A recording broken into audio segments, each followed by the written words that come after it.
Get your films on with the Blerds. Once an idea has taken hold of the brain, it's almost impossible to eradicate. Unpacking movies has never been more spot on, woke, fire, and just plain lit. They are lit all the time. So if you're unsure whether or not to plop down some cash for a film, check out the Blerds. When a man with a 45 meets a man with a rifle, the man with a pistol is a dead man. Brondo's got what plants crave. It's got electrolytes. You really only need to hang mean bastards.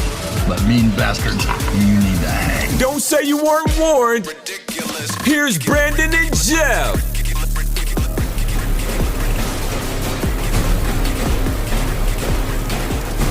Pew, pew, pew, pew. Oh no, zombies. We gotta get to Vegas. We gotta get all this money from this bank. Pew, pew, pew, pew. Oh no, there's a zombie tiger. Shoot it. Oh no, there's a mustachioed Latin rapist zombie. And it's Captain Black Guy to save the day. Hey, hey, hey! Get to the helicopter. That is pretty much my review of Army of the Dead. Okay. Yep. All right. I was not expecting this again. It's another week of surprises. Welcome to the Film Blerds. I am Jeff Stewart, filmmaker, general creative writer, consummate asshole. I am joined by... I'm Brandon Norwood, and I'm the motherfucking protagonist who cucks Superman. I'm the protagonist. And eat your jello while spanking your girl. I like that. That's a moniker. Can you put that on a business card? Yeah, I'm gonna put that. I'm the motherfucking protagonist. I'm the protagonist. I'm the motherfucking protagonist. Goddamn. Who cucks Superman? Who cucks Superman? And if you don't get these references, go back and listen to episode 1, you fucking cowards. Oh, well, we're back here in the studio. We're back here at New Pod City. Shout out to Frank. Shout out to everybody on New Pod City. Yep. You can, like, if you didn't know, now you know. You can listen to us on. We keep on adding places to add. So now it's Pandora, Spotify, Podbean, Google Podcast, right? iTunes. Yeah, anywhere you want to listen, we're on there. So go back again and listen to our shows, you cowards. I woke up and chose violence today. Yeah, I love it. I love this look on you. You got that Killmonger hair going. So fuck it. Let's just rule the world. I'm ready to throw the king over the waterfall, baby. There we go. We're on all the things. Listen to us. We got some news over the weekend that we are ranked 58th. Yeah, that's crazy. Of all podcasts like this on iTunes. Thank you for listening. So now we're gonna have to pull a Highlander that can be only one. So we're gonna have to kill everybody else. Oh, speaking on of the list, yeah, we're gonna talk about that. Ooh, we'll talk about like that. Yeah, can we talk about like how Henry is now like the go-to nerd? You know why? Dude? You know why? Because everything he wasn't in that wasn't with Zack Snyder, he killed it. Like, he killed it in Man from U.N.C.L.E., killed it in Mission Impossible, kills it in The Witcher. Like this, and he's a nerd, man. Like he plays Dungeons and Dragons like for real, not like photo op. Bro, when he's not working out or spending time with his girl, like he posted a YouTube video of him breaking down a computer and rebuilding it. He's like, yeah, I want to mod this computer, and he like built his computer from the ground up. I'm like, so nigga, like. So for those of you know, like Henry Cavill. Yeah, we're not on a first name basis with him yet, but we're gonna have him on the show. Yeah, let's talk nerd. Let's talk nerdy to me, baby. And then I want to work out with you, man. Like I'm trying to punch a nigga through a school bus. You know what I'm saying? Like, I want to drop kick a polar bear in the chest. You know what? I don't want to go that far. Oh, I do. I just want to be able to take off my shirt. You know how much hate that takes in your heart to drop kick a nigga in the chest. Like that's the most disrespectful shit you can do. Oh shit! Oh, wow. And then get right back up. Yeah. You chose violence today. I love this. I love this, Brandon. Fucking Killmonger hair is doing it, man. So let's, I guess, start the show. All right, Jeff. So what have you watched lately? What have I been watching lately? I have spent the last week watching Gamora. Oh shit! The show okay. On HBO Max. Is it better than the movie? Because the movie's kind of a little too slow for my taste. The movie is really slow, but it's really good. This is in no way, shape, or form like the movie. This is violent as fuck. Sold. Yeah, it's like it's so violent and so like just out there that I felt the same way after watching 2 seasons of it, because there's 4 seasons. I'm only on season 2. Right. After I tried to binge watch The Shield. Oh yeah. You know, like when I tried to binge watch Sons of Anarchy. You know, it's not like it desensitizes you. It's just you get kind of worn down. Yeah. Like by like, all right, well, who's gonna die next? Because like someone's dying every episode. Well, The Shield has one of the most fucking fucked up episodes I've ever seen called Mum. It's like season 3, episode 4, and I was just like, I can't believe that went on air, bro. Where I can't believe they put the whole entire show on air. The serial rapist, and it ends up being Coulson. Oh yeah, and like you're listening to the old, and he was raping old ladies, and you listening to him describe it, and they're like, and they started crying because he's like, he wouldn't leave, he just started cuddling with me. I'm like, fuck. And then the mayor gets raped by those crackheads. You remember? Oh my god. He's like, yeah, you're gonna suck my dick now. And you see him at the end of the episode run into the bathroom, start throwing up because he has PTSD from getting from getting assaulted, oral raped. Right. Yeah, man. I mean. That episode is fucked. I had forgotten all about that. Yeah, that episode, I just remember I watched that episode because I was binging. That was when I was working at a video store, and I took those home and binge watched the show. And I remember getting to that episode. It was like 4:00 in the morning, and I was just like, well, my day is shot. My day is just done. I gotta take a break. I need to hug a bunny or something like that. I was like, damn, this is not. I should not have done this at 4 a.m. Well, I will always stand by my assessment that The Shield had the best ending of any series. One of the best. One of the best. Yeah. One of the best of any series I've ever watched. Yeah. And if you haven't watched The Shield, that's your fault because it's like a 15-year-old fucking show. Again, watch that shit, you fucking coward. So I'm not gonna call you a coward, but yeah, go for it. You know what? Fuck that.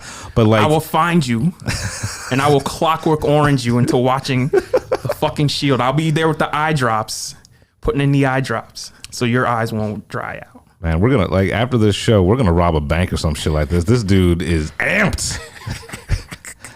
Did you get your pump on this morning, man? Did you go out there? You know I did. That was the first thing I do every morning. Wake up, grab the weight.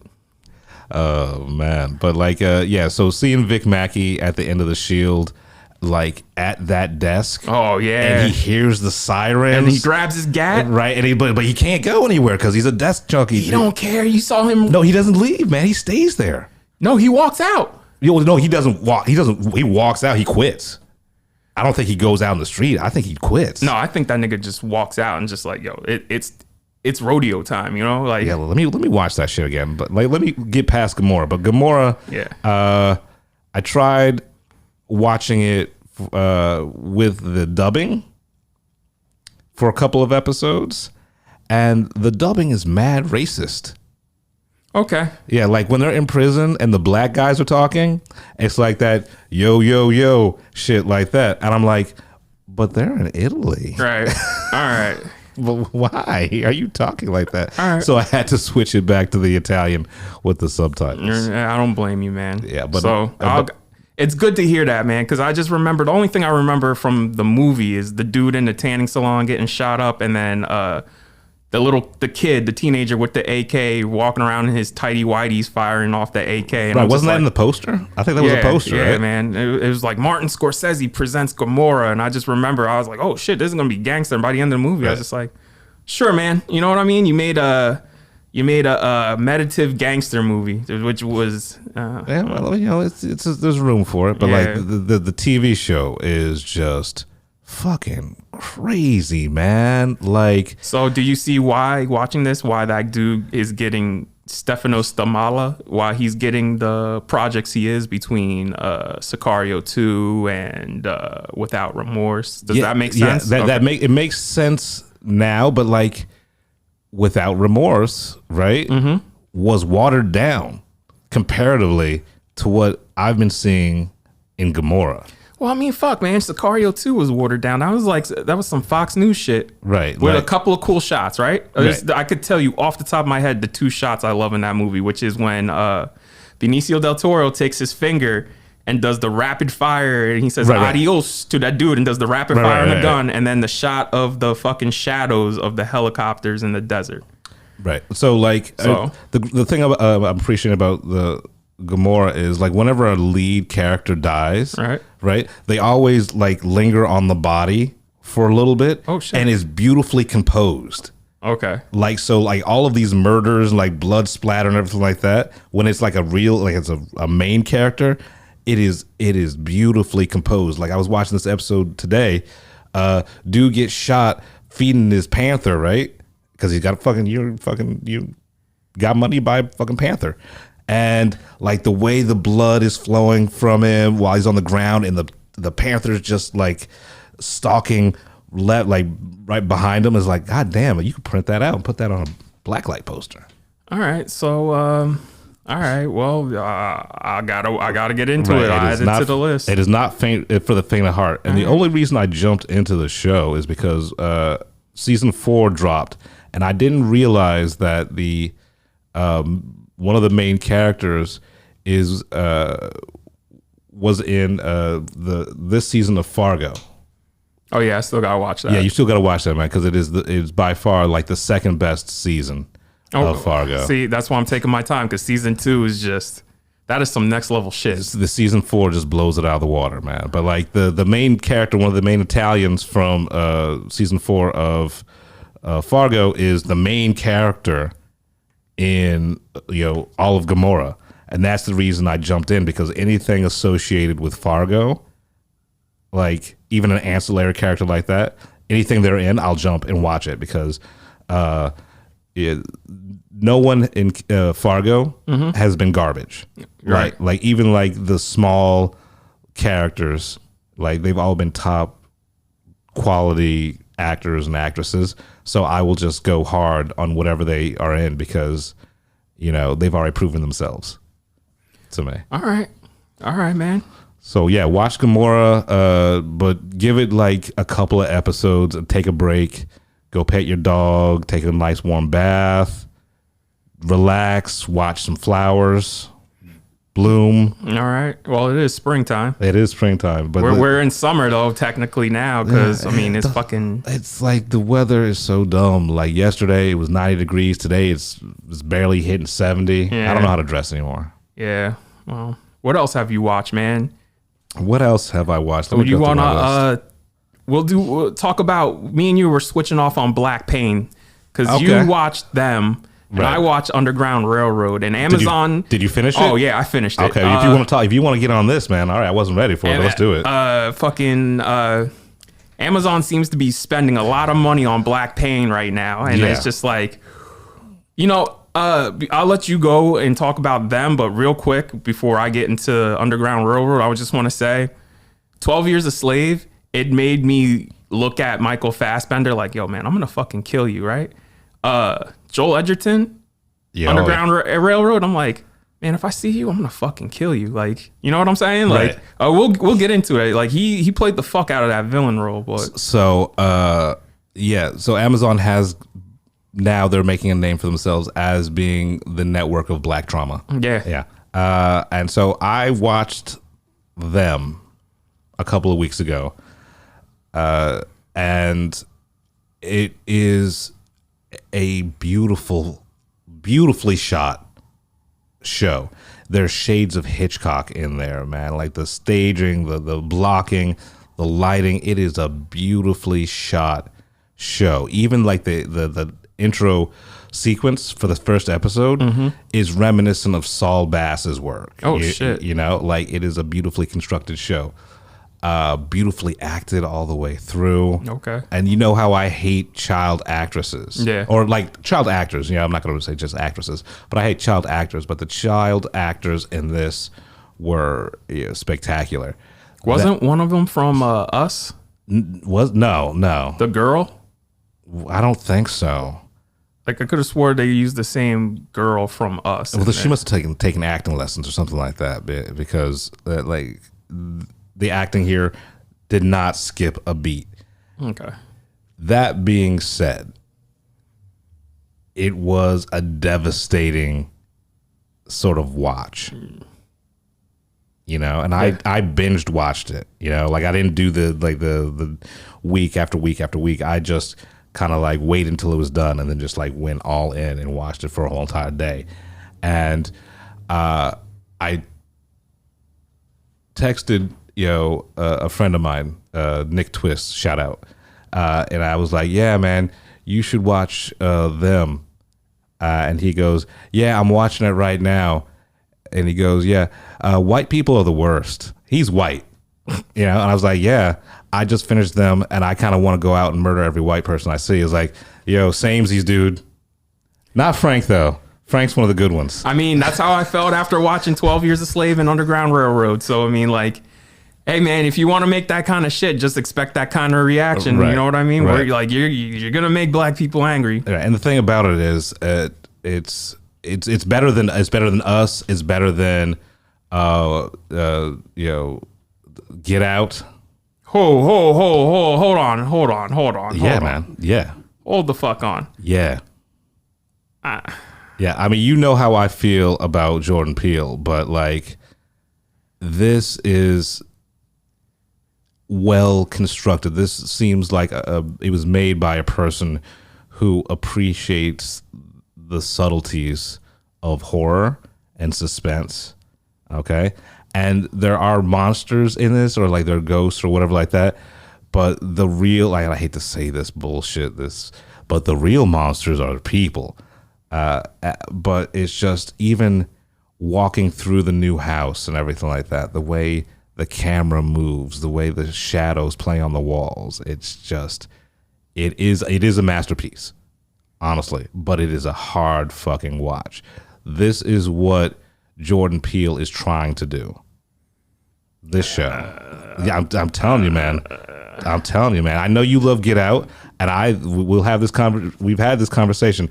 I think Get Out is a competent film, but it is not a great film. It's nothing but Stepford Wives with a black cast, in my opinion.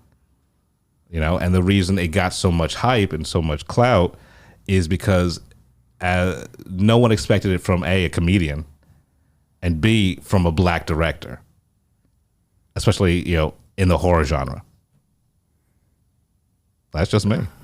All right, man. You feel that way? That's fine, man. Yeah. That's fine. I'm not gonna say anything. That's your opinion. Yeah, no, yeah. And I'm gonna leave it at that, man. You know what I mean? I'm not saying it was bad. I'm just not saying it wasn't the revelation that people hyped it up to be. Okay, well, I'll let you have that. Okay. All right. Anything else did you watch? No, I thought you were going to talk about the Underground Railroad. All right. Well, Underground Railroad.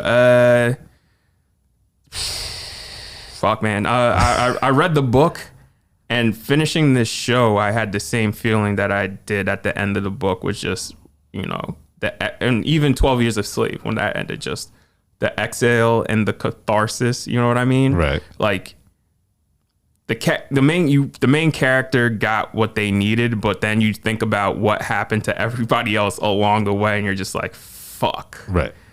And so if, for those of you who don't know, Underground Railroad is an alternate history book. Barry Jenkins decided to adapt this book. The book won a Pulitzer, and I remember reading it and just being like, wow, this is some crazy shit. And it's literally, what makes it alternate history is that the Underground Railroad is literally an underground railroad. It goes through caverns and everything. And we have black train conductors. There's black train stations. The conductors make tea. You have to get on. You have to tell your story about why you're on the Underground Railroad, if you're a freedman or if you're a runaway. And yeah, man.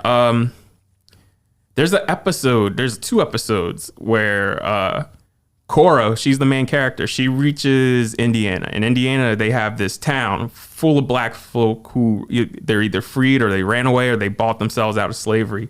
And they built this winery and they work with the white people just so they can be left alone because the white people are still racist. You know what I mean? It made me think about what Damon Lindelof said about why he made Watchmen. Because he made Watchmen because of the Tulsa, Oklahoma bombing. And it wasn't until that show that I knew that happened. Like, I'm embarrassed to say this, but I did not know that happened. Well, because they don't teach that. Yeah, I never learned that in school.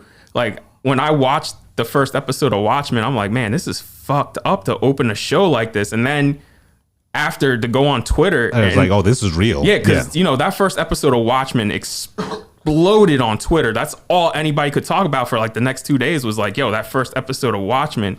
And to learn that shit was real, I was like, fuck. And Damon Lindelof, he's put it best. He's like, I saw Black Panther and I saw Wakanda and how Wakanda was thriving and it's clean and it's the most beautiful place on earth and black people are just thriving. And I just thought as myself, as a white man, like if other white people who weren't me saw this, they would want to destroy it. And that's why he made what got him to do Watchmen and do his adaptation of Watchmen. So watching those, especially the end of that episode of where the last part of the Indiana episode, that just made me think of Watchmen because it just said the one white guy starts crying when the town gets sacked by like spoiler, like well, I mean, spoiler for anyone who doesn't know history, like who doesn't know like this kind of shit happens. So there, basically, what happens in this town is Cora arrives in this town, and they're one of the people who established the town tells her like, oh, you're not welcome here because you're wanted because you killed a white person, and the other person who co-runs the town was just like, listen, we could build this shit over again. He's like, it doesn't matter that we built it. It matters that we're all free. Like, you're right. We can't save everyone, but we can try. And as they're giving that speech of saying, hey, Cora deserves to stay here, they were going to vote to let her stay. Right.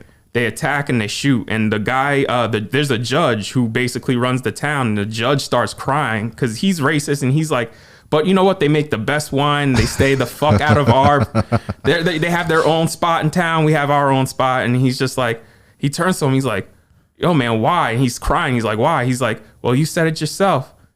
It's just 17 of them.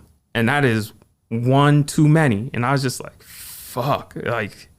And it just speaks to today, too, how it's just like, yo, you see, black people are just living their life, walking down the street, eating a bag of Skittles, get shot. Like, seriously, like my father used to say this all the time.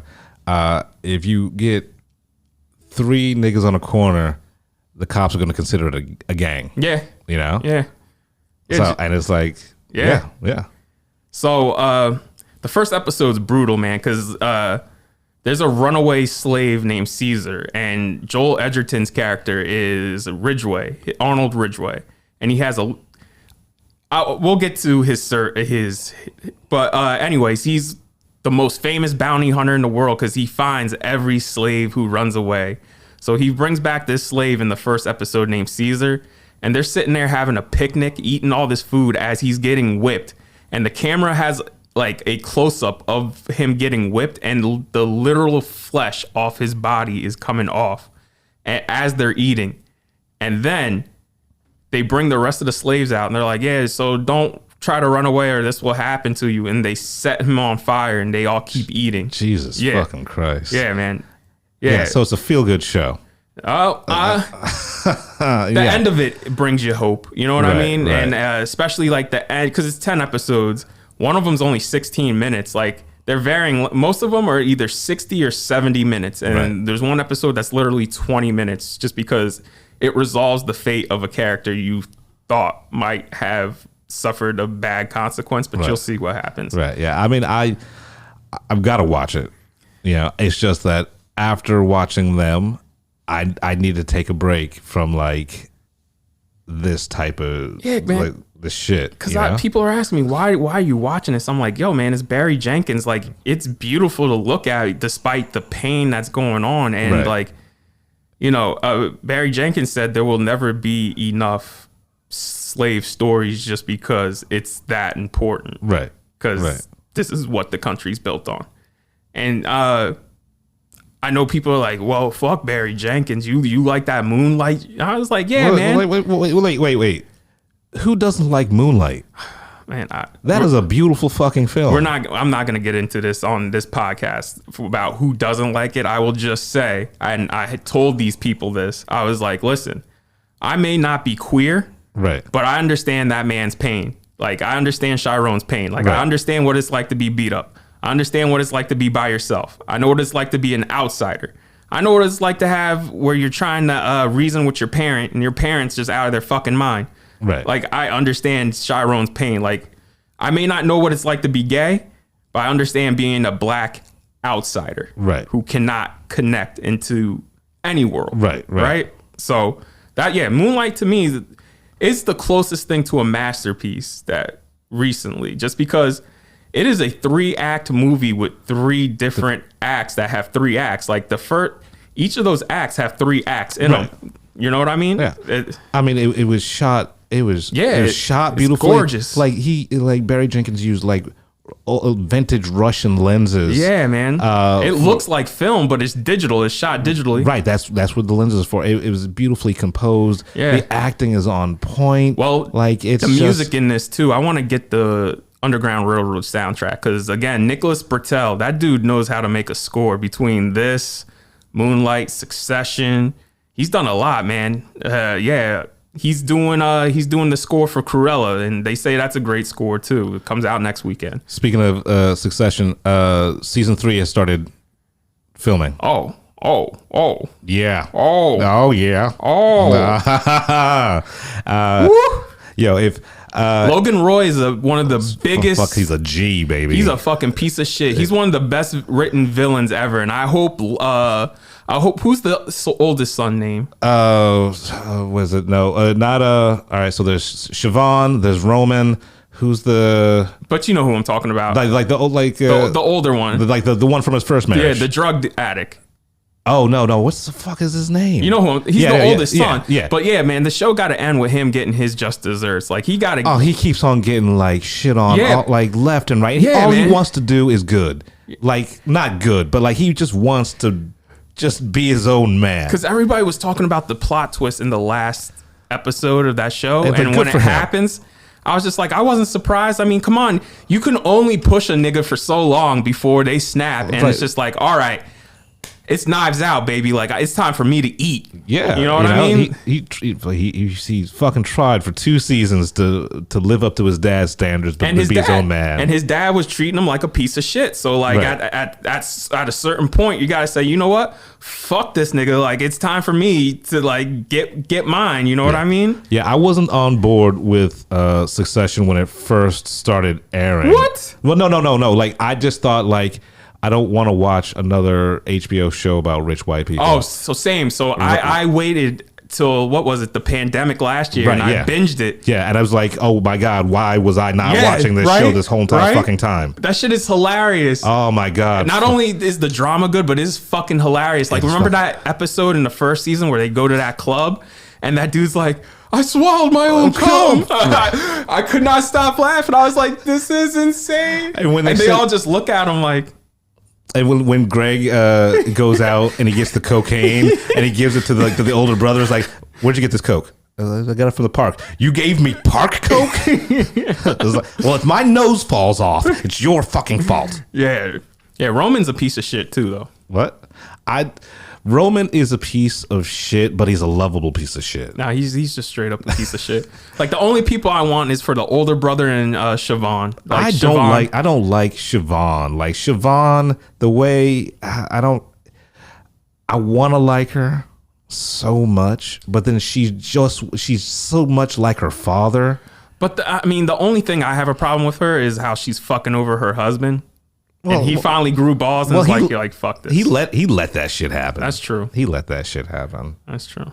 Yeah. So watch Succession. But think about, but you know what, man? All that money, I would be like, you know what? Fuck it. You do your thing. I'm gonna do my thing. I'm rich, baby. Right. Yeah. But like, I love it when they get in their helicopters. I don't know. Like whenever they just travel on their helicopters and the score comes up, it's like, I want to be that. I want to just hop in my helicopter and go to Connecticut. Well, you know they're modeled after the Murdochs, right? Oh yeah, 100%. Yeah. So that's why everybody calls them Nazis in the show. So. Yeah. Fiction speaks louder than truth sometimes.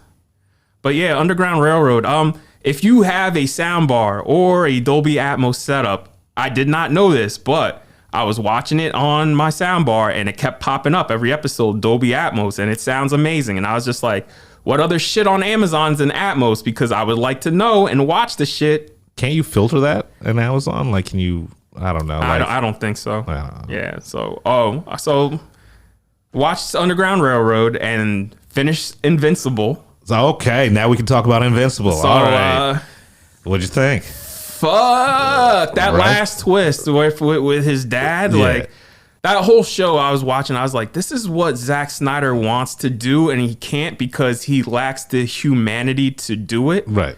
And there was an article surfaced up in Variety over the weekend, and it went viral on Twitter because it was a movie review for Man of Steel that got republished about, and the movie and here, I'll bring it up, the headline, and this is what pissed people off. And the reviewer said that it's pretty to look at, but lacks humanity. And I agree. Yeah, no, 100%. That's my big, like I said, Batman Begins and Man of Steel are the same movie, except Batman Begins, that whole trilogy at least has human people to care about and humanity.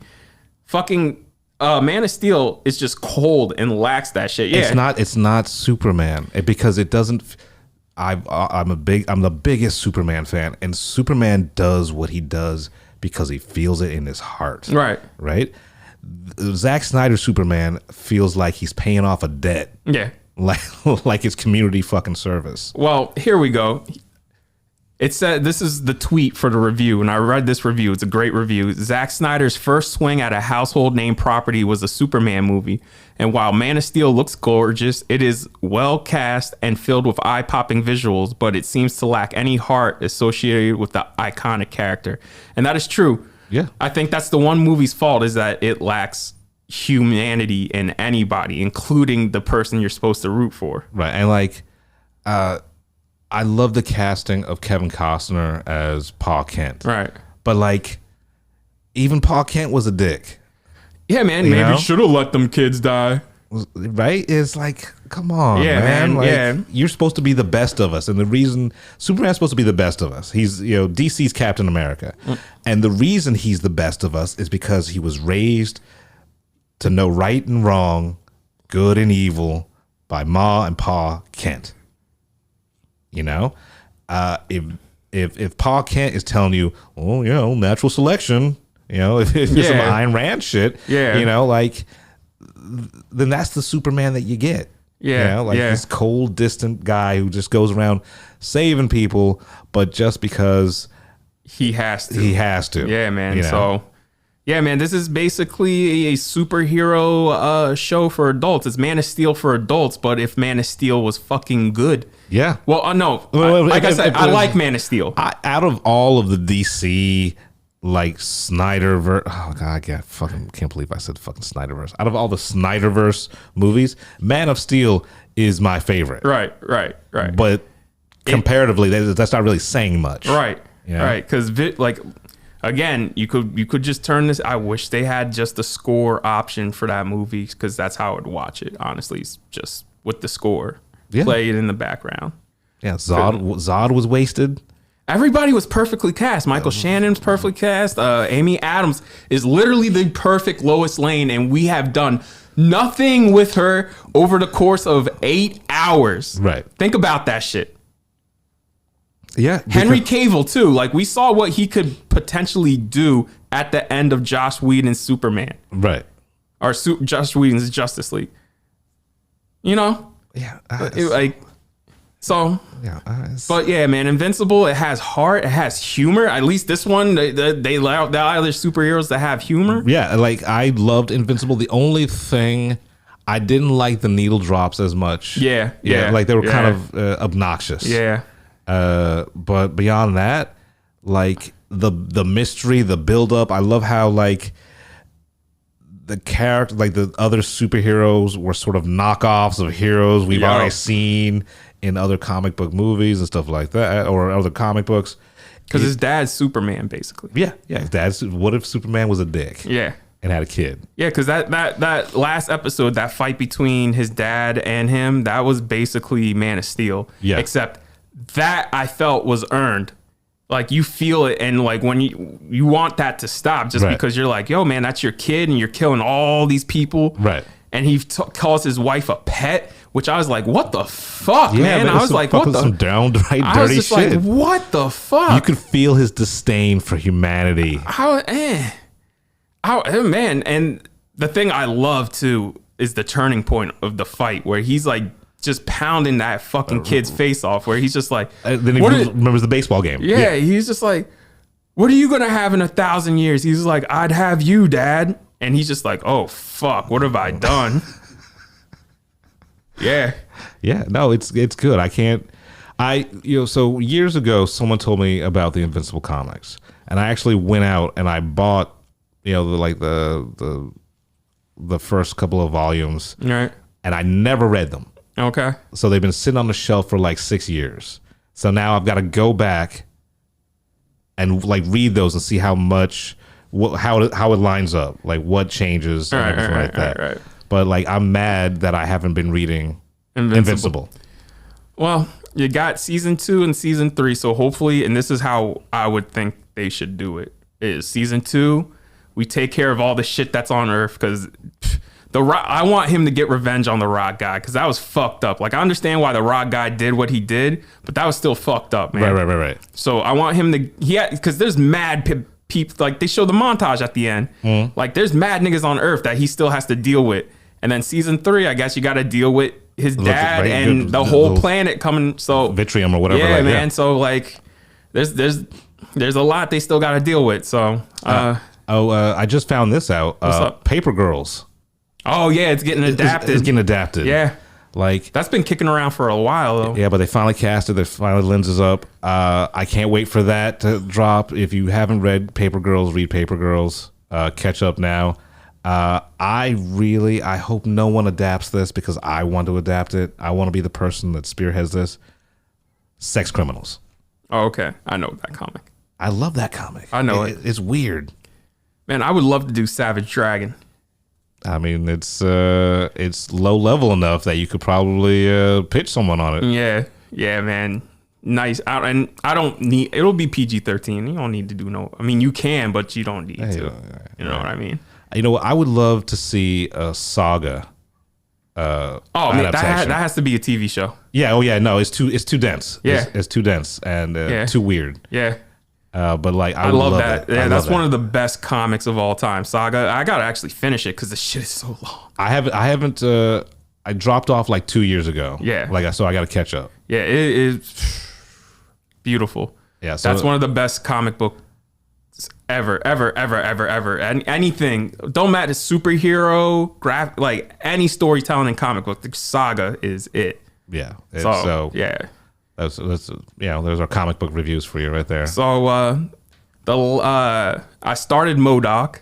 So my dude Nick told me about Modok, and I had forgotten that it was even on, like, it wasn't on my radar. Right. And and then he was like, "Yeah, you gotta watch Modok." I haven't gotten to it yet, but I hear nothing but fucking fantastic things about it. Yep, Modok is hilarious. It's Robot Chicken doing a adult Marvel show. Okay. Because Modok's a fucking stupid character, right? Like look, it's a giant floating head, and they understand like, yo, Modok's a fucking stupid character, and it's hilarious. Like, you got Patton Oswalt, perfect casting as Modok. He co-wrote the pilot, so like the dude he co-wrote it with is show running the show. It's Robot Chicken. Okay. Because they're all the dudes who created Robot Chicken, including Seth Green, because Seth Green is a co-creator on that. Right. He's a producer on this too. How many episodes? 10. And they're all 25 minutes, so I'm working my way through. Because it just dropped. I'll watch it. And yesterday, before we get to our Army of the Dead talk, afterwards, I sat in one sitting. I went through season 3 of Master of None. It dropped yesterday. It dropped on a Sunday. I haven't gotten to it, but I hear lukewarm things about it. It's slow. Yeah. You know what I mean? But I mean, so was the first 2 seasons. Yeah, it's Master of None, man. And it fits with the theme of Master of None is trying to do. Like, I'm going to bring up St. Vincent dropped an album a couple of weeks ago, and it's like it's her doing like a soul rock album. Okay. And there's a song on there called Somebody Like Me. And if you have Spotify, it'll have like the song, like what she thinks of like each song, right? So album notes or whatever. Song notes, So I was reading it as I was listening to this song because it's a beautiful song, Somebody Like Me. And she thinks the song is basically about two people falling in love. And she says falling in love is one of the craziest things you can do on earth because it's literally like jumping off a building.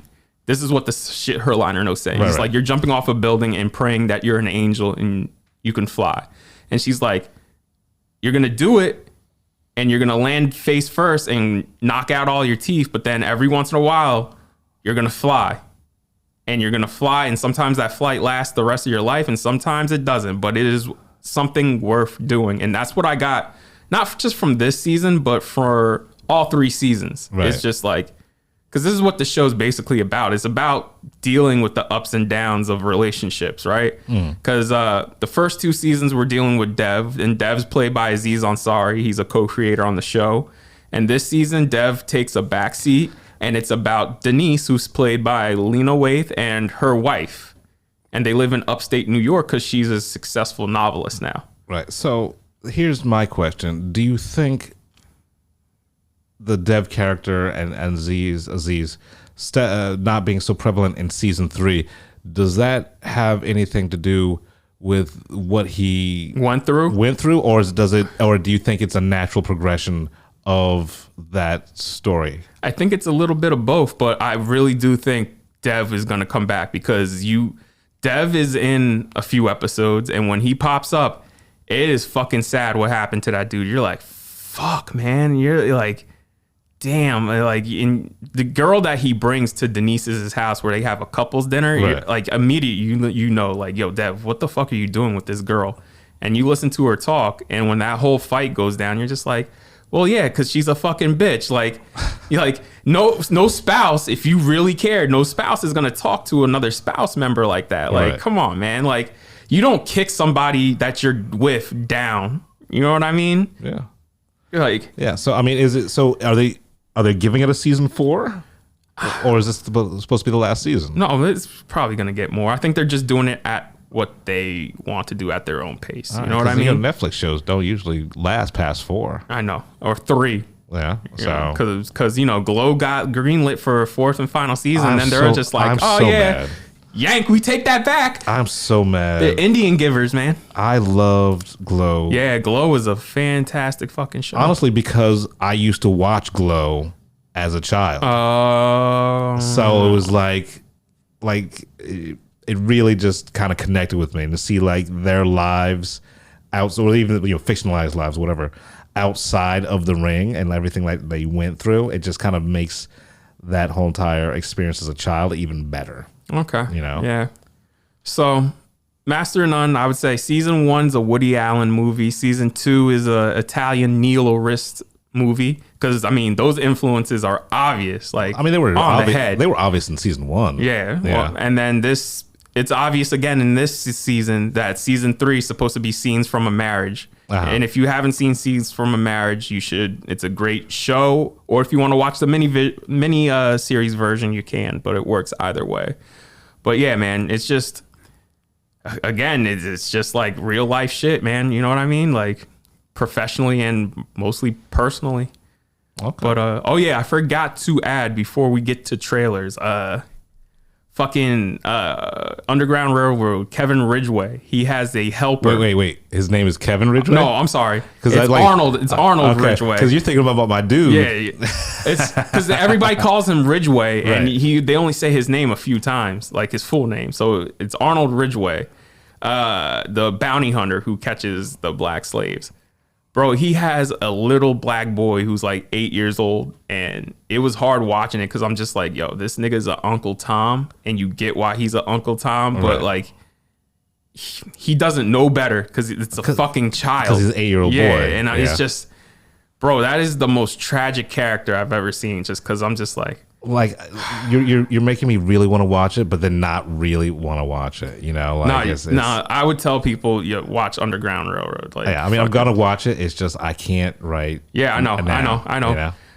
All this great, like Master of None, Underground Railroad. I'm like, all this shit is great, But y'all came out. It's exhausting. Y'all though. came out at the wrong fucking time, man. Like, like this is shit. Like, I don't want to. Like, I watched it all, but like, I don't want to watch it. If that makes sense, just because of the fucking pandemic, man. Yeah, because we're still in the midst of a pandemic. Yeah, man. Let's not get it twisted. Yeah, right. Like, shit's still real fucked. Yeah, now they're saying vaccinated people are getting sick too. I'm like, fuck, man. Yeah, so like, just.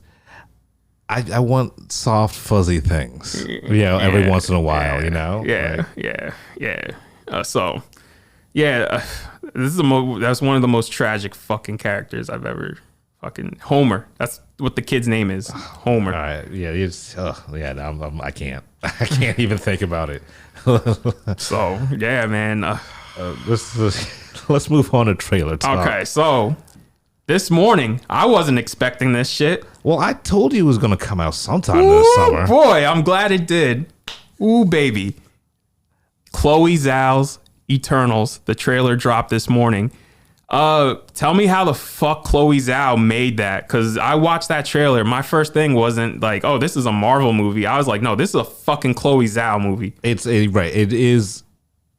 I can guarantee this is going to be one of the most poetic and beautifully shot, designed movies Marvel has ever done. I mean, even I think it's even going to top Black Panther. I mean, let me show you the poster. Look at the fucking poster. Marvel has never had a poster like this. It's very subdued. It's all usually their posters are just Photoshop heaven, floating heads and like poses. And sometimes you'll get a good graphic designer to do some cool shit. Because Thor Ragnarok had some cool shit, but like I look at this poster and you can already tell just by the poster this is not going to be the usual Marvel movie. Right. I mean, and go ahead. Yeah. No, it's like all bets are off because now we're in phase 4.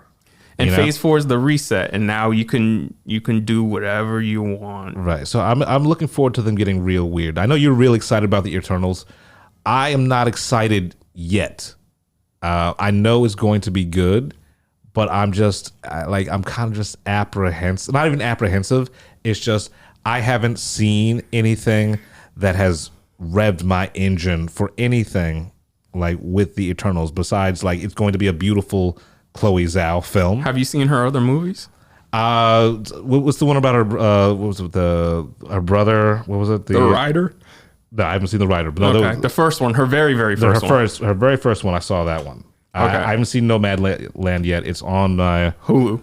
Yeah, it's on my list. Nomadland and The Rider are just like, wow. You know what I mean? And she made The Rider and the Eternals at the same time, which is fucking nuts. Right. Because if this pandemic had never happened, we would have got Eternals before we would have gotten Nomadland, because she always wanted Nomadland to come out first. But, smaller film, you could get that done. Right. She had no resources other than Frances McDormand. So, of course, that one got done first because, I mean, this movie, it's expensive. It looks like Chloe Zhao got $100 million to just make a Chloe Zhao movie. Yeah. So, and like the fact that Marvel is spending that kind of money on an auteur, Yeah, where they're just like, and it looks like, don't get me wrong, like, I think the only other film that feels like the imprint of its director is Captain America, Winter Soldier. That feels like Anthony and Joe. I know. Well, okay, that's not the only film. I would say Ragnarok feels. Yeah, that does have, but doesn't have, but you could feel Marvel's fingerprints in there. Like, hey, you got to have Hulk, or you got to do this. And you know what I'm saying? This one, it looks like, because the only thing that would indicate it's a Marvel movie is at the end where they're like, oh, who's going to run the Avengers now that Captain America and Iron Man are gone? Right. Otherwise, like, that shit ain't Marvel at all. Like, you get a glimpse of the Bollywood dance sequence in this trailer, which it's not as extravagant as I thought it was going to be, because I mean, it was a half a second snippet. It might be bigger. You know how Bollywood goes. They start small and they grow big. So, ladies and gentlemen, if you've never seen a Bollywood movie, and the musical numbers in there are huge and ridiculous, and it's part of their culture. If you've never seen a Bollywood movie before, I highly recommend. They are the best. Doom trilogy. Doom 1, Doom 2, Doom 3. Wait, is that the one with the giant metal snake?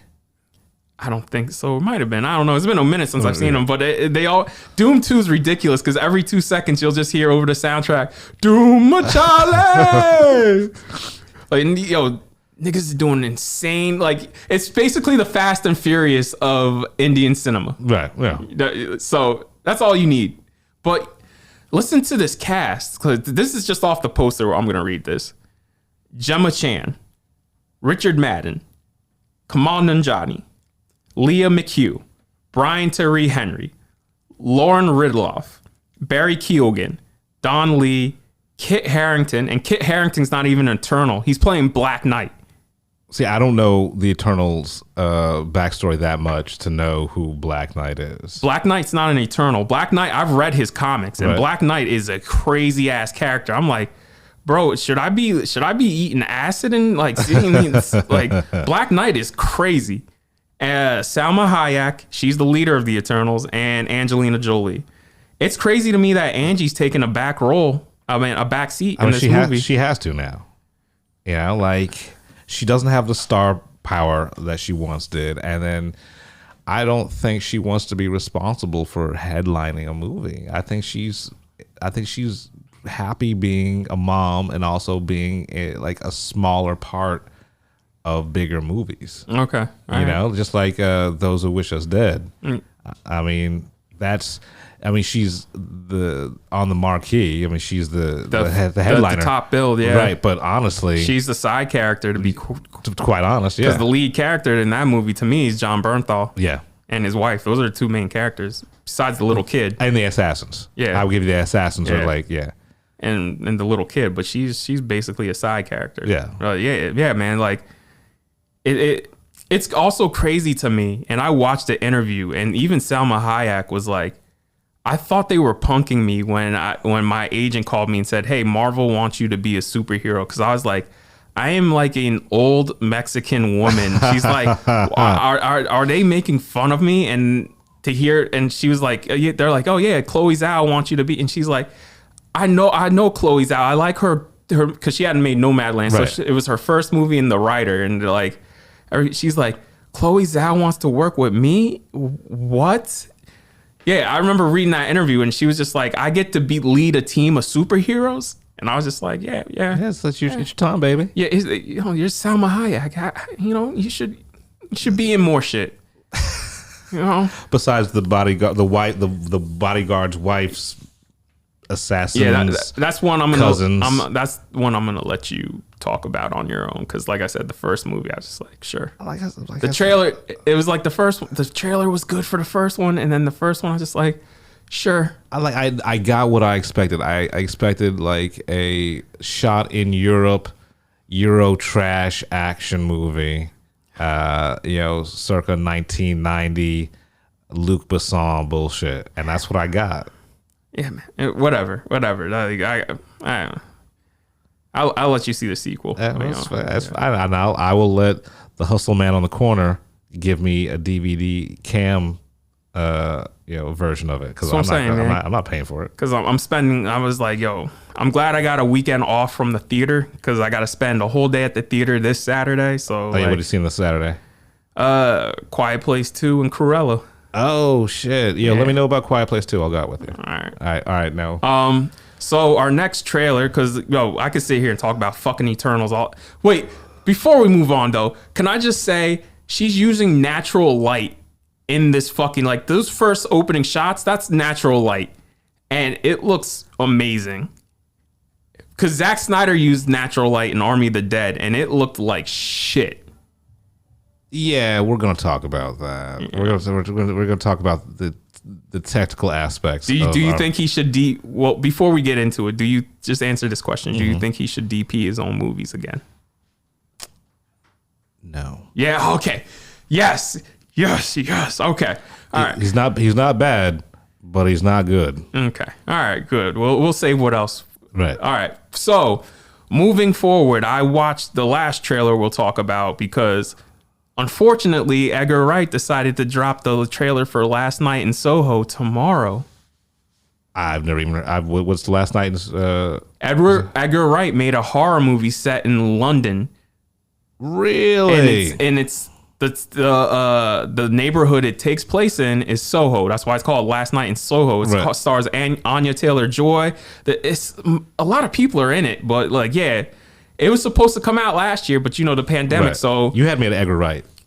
Yep. Yeah. September, Edgar Wright is dropping a horror movie set in London. Like an actual horror movie, or is it like an Edgar Wright?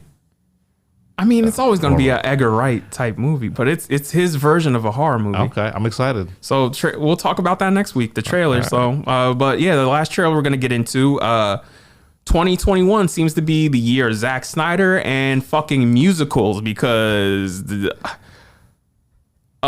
big musical adaptations coming out later in October, September, called Dear Evan Hansen. Don't know the trail. I don't know the play. I've heard some of the songs. I've heard theater nerds talk about Dear Evan Hansen. Yeah. I don't know anything about it because I don't do musical theater, but they all seem to like consider it one of the holy trinity. Well, it's more of a drama because the basic setup is Evan Hansen. He's a loner. He has mental problems, and he writes, at the recommendation of his therapist, he writes to himself, Dear Evan Hansen, and writes letters. There's another loner kid who tries to be friends with him, and he just, you know, a loner kid doesn't know how to handle that type of shit. So like, the other kid steals his letter and he tries to get it back. He never gets it back. And then he finds out like a couple of days later, oh, the kid killed himself. Oh. So he's dealing now with this lie because his parents found the letter. And before he died, he apparently told his parents, can you give this to Evan? He's wanted him to have his letter back. So now everybody in the school, including his parents and the other kids' parents, think they're best friends, and now he has to live with this lie. Like, oh fuck, like, yeah. And he can't come out and say like, yo, we were never friends. So he just leans into it like, yeah, we were best friends, and it's just, you know, that sounds very depressing. Yeah, man. And the trailer, fucking, you got that sad ass song, and I was watching the trailer, I'm like, this looks excellent. The cast looks excellent, but I can't watch it. Yeah, I'm not like I am not mentally at the point where I want to watch that shit. Because again, just like Chiron, I understand that pain. I don't want to live through that pain again. Like, I've grown past that shit. It's just some shit I don't want to see right now. Like, it comes out in September, October, but it's still like, yeah, man. I'm good. That's one I'm gonna just. I think everyone in the world their sanity is kind of just teetering on the edge. Right now. Yeah. And so, yeah. That's the type of shit that might push me over. You know what I mean? And just, but you know, they say, I heard that the play is innovative because you get like social media. They do the play and projected on the background of behind the actors is like social media stuff and all this other stuff, and that's what makes the play so innovative, is that you see like everybody's reactions to everything in real time. So that's why a lot of theater people are like, well, you guys just took that an innovative play and just made it into like a musical drama. You just made a drama with musical numbers. So it's just like, yeah, man, that's why I'm just like, all right, yeah, cool. I mean, I don't know what to say other than like, oh, it sounds like a cool play I'd want to see, but the movie, watching the trailer, I'm just like, no. And not because it looks bad, it's just because it looks too it triggering. Yeah, man, I just don't need to watch that right now. Man, I get that. So, yeah, that's Dear Evan Hansen. Yeah, well, you know. Oh, man. Oh, my God. This is breaking news, Joe. All right, what's going on? What's up? Amazon is nearing a deal to buy MGM for $9 billion. This deal may close at the end of this week, maybe even tomorrow. Are you serious? I knew they were talking about it. It's been rumored for like the past week. Oh shit! So like, because remember last episode we talked about how Warner Media got bought by Discovery because AT&T wanted to get rid of it. A mere hours later, I saw this rumor and I was just like, man, everything's gonna get swallowed up by a conglomerate, and now it's true, man. Now Amazon will own James Bond, and that is not good. You know what?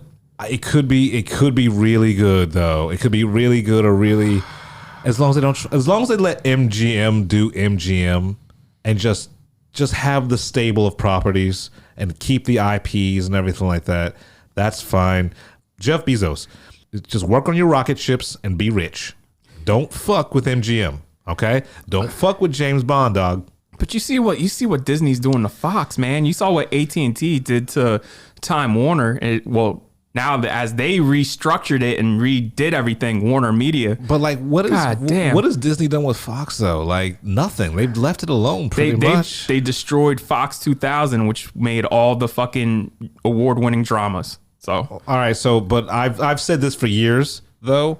When big studios buy, merge and everything like that, it is the death of independent cinema. Yeah. All right. So let's see how this plays out. All right. Well, breaking news. All right, let's get back into it, man. On to our main attraction. Main event. Goddamn dude's like a herpy. Once you think you got rid of him, he's back. Wow. We had Zack 2021 Zack Snyder flare up. Also, Jeff, after we talk about Army of the Dead, we got to get into the whole DC thing because this nigga, goddamn, this nigga. Yeah, like, well, he is the best. He's the worst. Yeah, he's the best at being the worst. Because that article you sent me about there being a director's cut of Sucker Punch, I watched that video before I went to work one day. It's a quick YouTube thing. It was like 16 minutes of him breaking down his career for Vanity Fair, and watching that, I was like, it made me mad just because every time he talks, I was like, oh man, I get where he's coming from. I respect this dude. And then he gets on Twitter or whatever. No. He says something where I'm just like, oh yeah, there it is. There it fucking is. It is. He's like that friend that you don't like to invite out because he's fine up until a point, but then he says some shit that's going to embarrass you in front of all your real friends. Yeah, Zack Snyder is like who I like to call a smart dumb nigga. You know what I mean? Was it called Dunning-Kruger or something like that? Like man, I remember him talking about 300 in that video, and 300 he was just like, yeah, now since that movie I build every set I have, I make sure there's a gym on so that way everybody can work out because I want everybody to look that way and have a physique because I'm obsessed with that physique and having that in my movie. And I'm just like, you sound like a fucking chode, man. I told you, man. He's fucking a fucking chode. Film bro. God damn, man. Do you even cinema, bro? God damn. And then, like, because I was going to send you that to talk today, but you saw it. And I was just like, at the end of him talking about Sucker Punch, where he's like, yeah, and there's a director's cut that still has to be yet to be released of that. Wink, wink, nudge, nudge. And I was like, see, this is how slave masters used to talk about black people back in the day, where they're just like, you give a nigger an inch, he'll want a mile. And I'm just like, that's Zack Snyder, man. You give him one thing, he wants it all, bro. Fucking guy. I fucking hate. Yeah. God damn.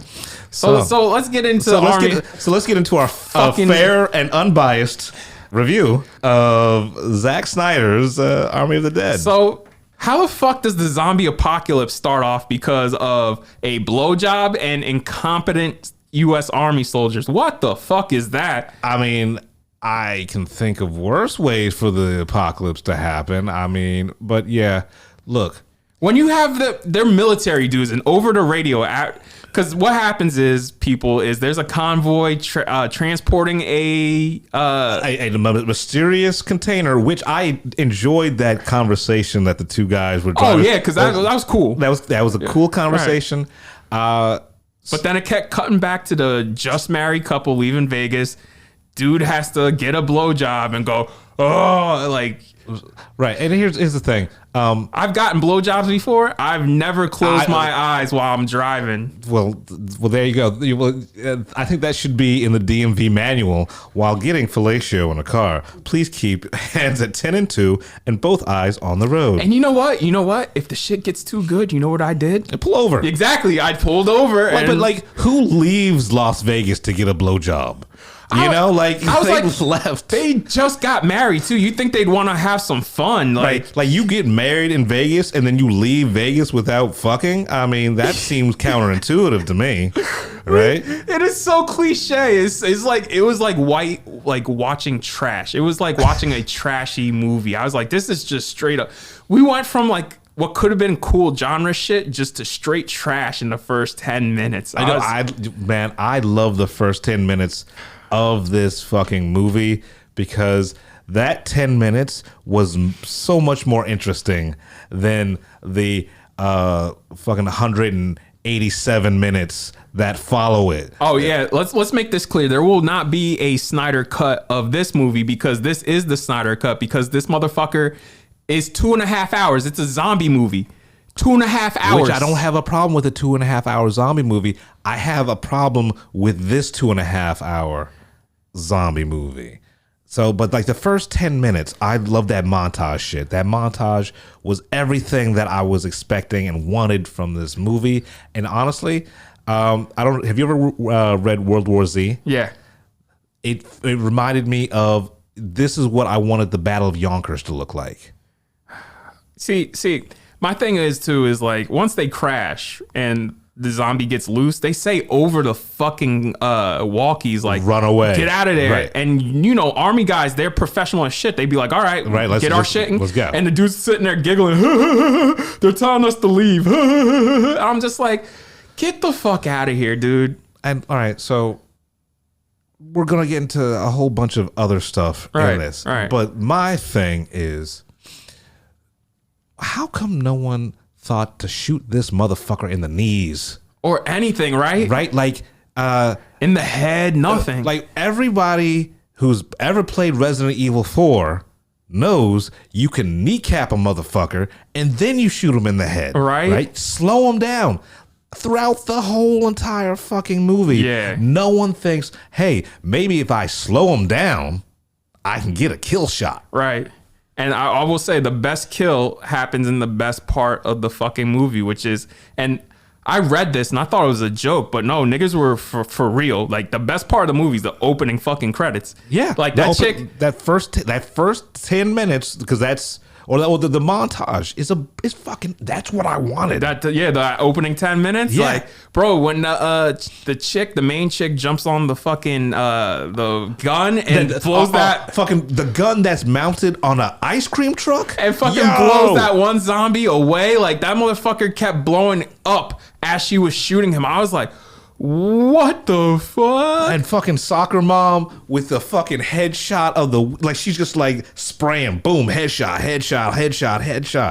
The only thing I had a problem with there is as she's killing those zombies, her shirt, you know what her shirt says? I think it says semen receptacle or something like that. Female ejaculation. Oh, female ejaculation. And it's just like, God damn it, Zack Snyder. Like, God damn it. Look. God. If that was the worst thing. Oh, no, it's not the worst thing. I know, but if that was the worst thing, it's forgivable. Oh, yeah. But it's another strike. Oh, yeah. Yo, listen. This motherfucker, like we said, he cannot write women. He does not understand. He just can't write at all because my man's trying to do, again, his version of allegories. Because remember, they call the place they're trying to raid Tower 1 Sodom, Tower 2's Gomorrah. Yeah, I know. Wah, wah. Play the Price is Right music. Dun, dun, dun, dun.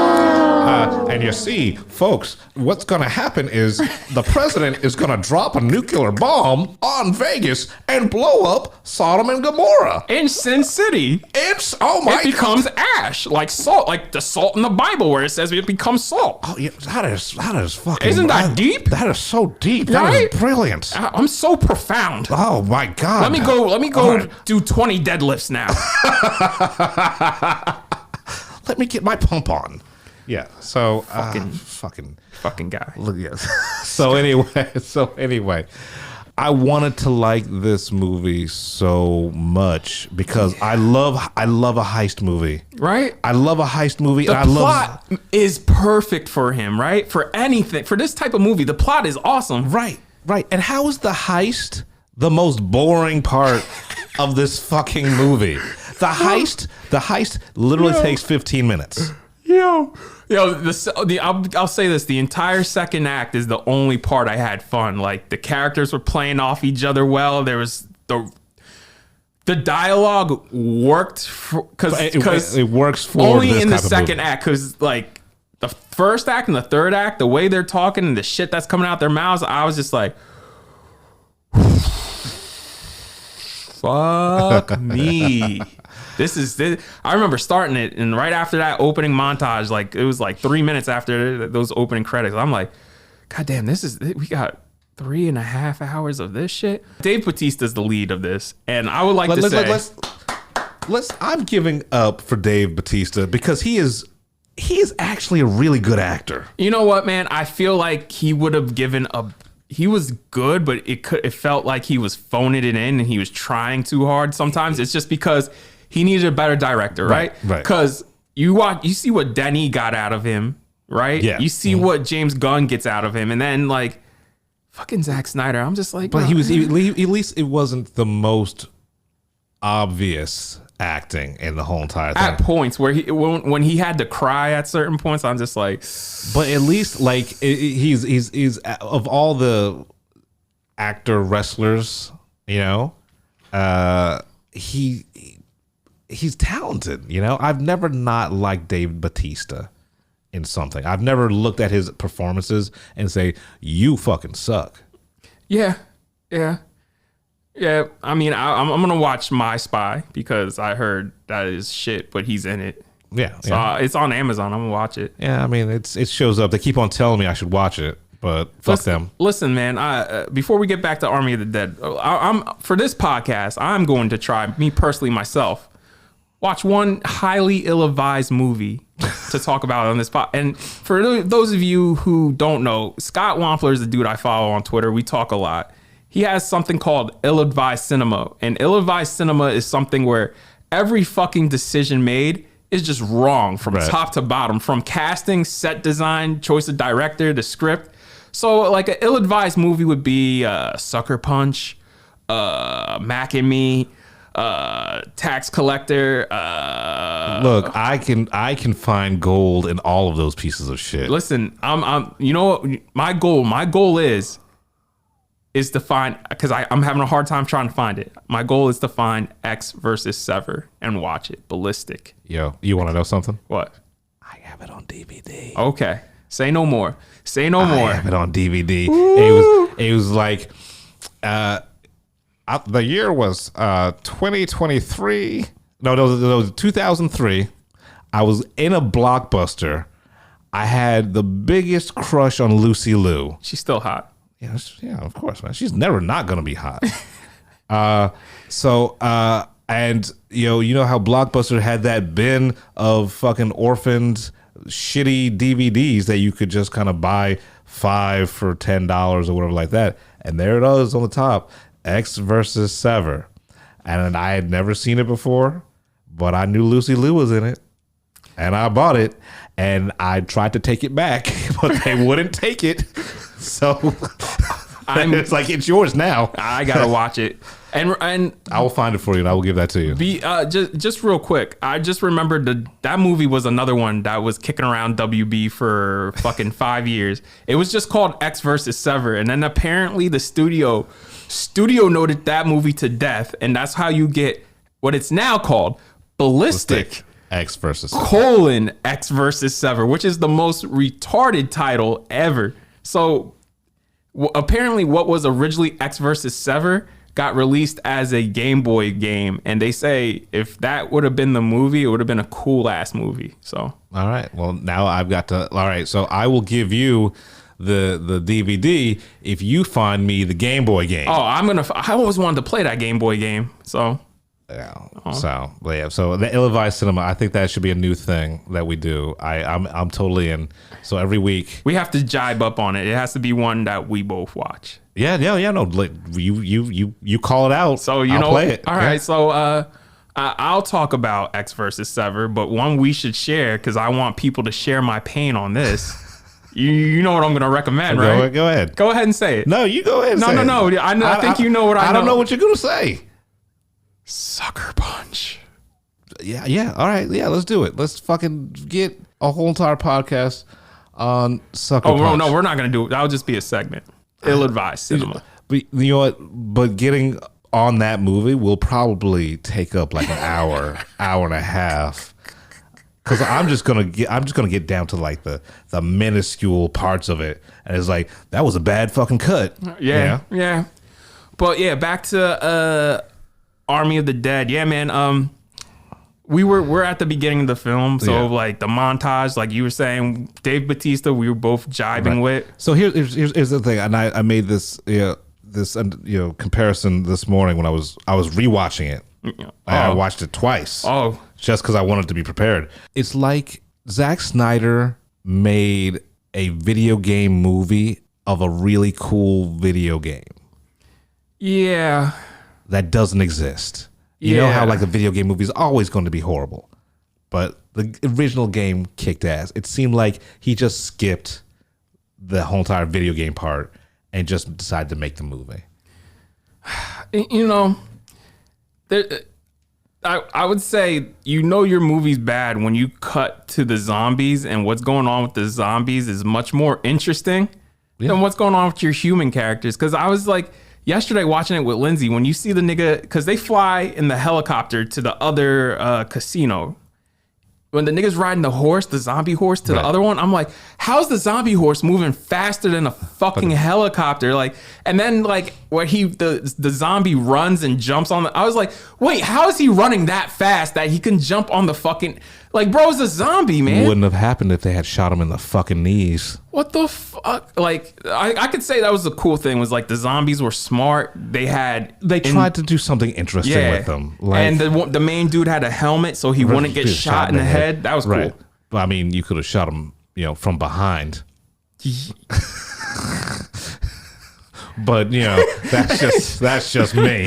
That's fucking Zack Snyder. If I can't go in from the front, I'll go through the back, baby. Fucking Zack Snyder. God damn it. All right. So, so one of the big deals about this whole entire movie was the fact that they digitally replaced one of the lead actors. Yeah. What was his name? Chris D'Elia. He's a comedian. Is he? Quote unquote. I've never laughed at anything. Yeah, I never either. And when I found out what he did, I was like, I'm not surprised, because he's literally a greasy motherfucker. Yeah, like that's his stick. He looks like a greasy motherfucker. Like his hair's greasy, his skin is just greasy. Like he looks like a greasy motherfucker. Like, so when they said they're gonna replace him with Tig Notaro, I was like, oh, everybody loves Tig. Tig is cool. Right, but here's the thing. I think casting Tig Notaro was reactionary, as in like they decided to go, all right, we got to replace the cis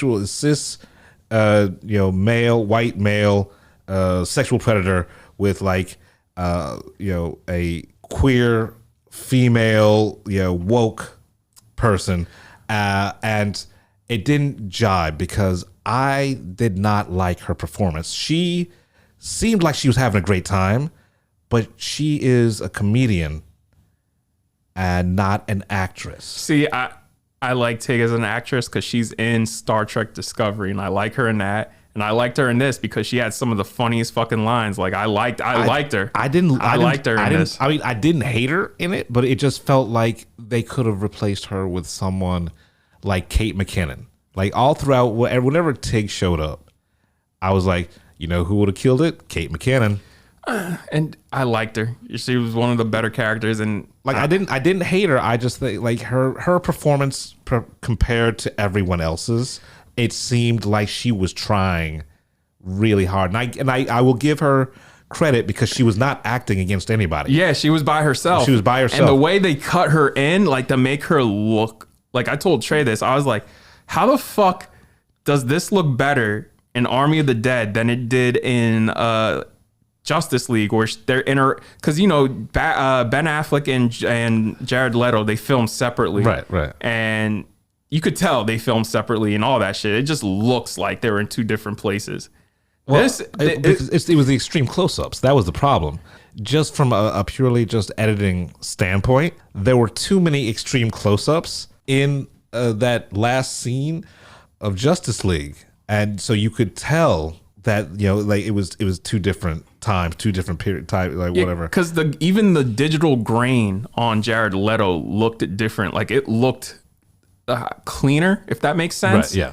It looked like it looked in Army of the Dead. It looked cleaner versus Justice League, where it looked grainier, like the digital film grain to make it emulate like it was shot on film. Right. And so I guess while we're talking about that, like, so throughout this whole entire movie, there is this bokeh. The deep focus? The shallow focus. It's the shallow focus. The shallow focus. There's this bokeh throughout the whole entire thing. It looks like it's vignetted the whole movie. Yeah, it looks ugly. Right. So I can't tell if that's a stylistic choice or did they do that to mask the TIG. No, because it's in shots without TIG. Right, but I don't know if if they just did that just so the continuity. But it looked like the Jared Leto shit, so I think it's like a stylistic choice because that looked like the Jared Leto shit from Justice League. All right, so if that's the case, then people need to stop clowning J.J. Abrams for all those lens flares because this fucking creamy bokeh shallow focus shit. Yeah, and it looked ugly. It's fucking. It's ugly as sin. Some of the shots it worked for. Right, Some of them it worked for. Right. But like for the most part, for the majority of it, like it was distracting. Right. Like it looked vignetted and just ugly digital. So it was a stylistic choice. But you would get that. Like if especially since you said he used natural light through all of that, so he's gonna get that soft focus. Because the aperture has to be so wide open. And that's what I was thinking the whole time. Because I was like, when they're in the truck at the beginning of the movie during night, you can't really see their faces because, again, it's natural lighting. And that I can forgive because that's hard. But there's a scene where Dave Bautista is talking to that other woman, one of the main characters. Was the coyote or his, not the coyote, his girlfriend, the girl that likes him. Right. That shit came out of nowhere. Man, this whole entire fucking thing came out of nowhere. Like everything, we're gonna get into it. Anyways, they're standing there talking, and the sun's behind them, so their faces are covered in shadow, and it's hard to see their faces. And I'm just like, Zach, man, why don't you have them facing the fucking sun on the other side of the car? Have them sit on the other side of the car, and have them face the sun, or just throw up a scrim. Yeah, have somebody hold a scrim, yeah, or a reflector board, just so you could bounce some light off because. I'm a huge fan of natural light, but again, I'm not afraid to add some shit. You know what I mean? Yeah, it's whatever. Like, if that was the worst thing, but it's not. It's not. It's just again, like you said, another thing to add to the fucking list. Right. Yeah. Let's talk about wrong acting and just the daughter. Yeah. I was about to say her. She was the worst. Right, because Ella Purnell is the actress. Ella Purnell. It's like she went to like the angry daughter daddy issue school of character motivation and acting. Yeah, her character was written terribly. And that's when I sent you that text message that said like he does not understand women, or like he can't write for women because she comes off as shrill. Yeah. And my brother and his girlfriend pointed out that, every female character in this movie gets fucking fridged. Yeah. Except for the one that should have been fucking fridged. I mean, like when Trey said that to me, I thought about it. I was like, yeah, man. Like I like Tig's character. Gone. The fucking woman. The Latina, like his girl, like his. Well, I saw that coming just because right before it, she's like, I love you, and I thought this is what we were going to reconnect. And I'm just like, oh, yeah, you're going to die. Yeah, you're going to die. And also, this is very left field out of nowhere because they have a very platonic. Right. I just thought they were homies. Yeah. And even like the body language and chemistry comes off as just friends, nothing romantic. And when that came out of left field, I was like, what the fuck? I was like, I could not see you guys being sexually attracted to each other at all. Like, what the fuck is... What? Okay. Yeah, and then as soon as that happens, pop, her neck gets turned right around. And it's just like... That was cool. That was a cool kill.